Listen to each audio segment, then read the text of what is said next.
God, slow to anger and abundant in loving kindness, one who relents from doing harm. Why is this scripture important when it comes to the true nature and character of God? Because Jonah knew God's true nature and his character, and he said, you know what, God, I don't want to go preach to those wicked, nasty people, because if I do, your loving kindness is going to erase everything they did, and you're going to love them.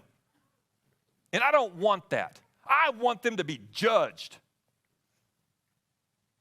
You know, for the longest time, I thought really that the reason Jonah didn't want to go to Nineveh was because he was scared he didn't want to be hung up on a lamppost covered in tar and lit on fire. The real reason that he didn't want to go to Nineveh was because he wanted those people judged, and he knew that if he preached, God was going to say, I love you.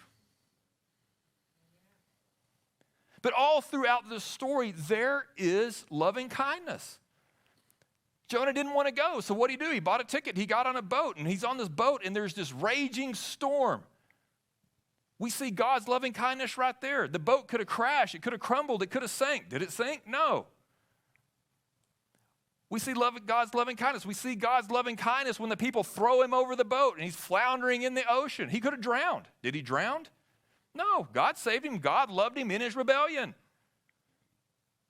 And the story just continues. Jonah is swallowed by the fish. He's in the belly of this fish, and we see God's loving kindness in the belly of the fish. Well, how do some of you are going, well, Pastor Joe, how do we see God's loving in the belly of the fish? That doesn't sound like a great place to be. Well, let me tell you something about a fish. There's two openings. I'm serious. He was going out one of them.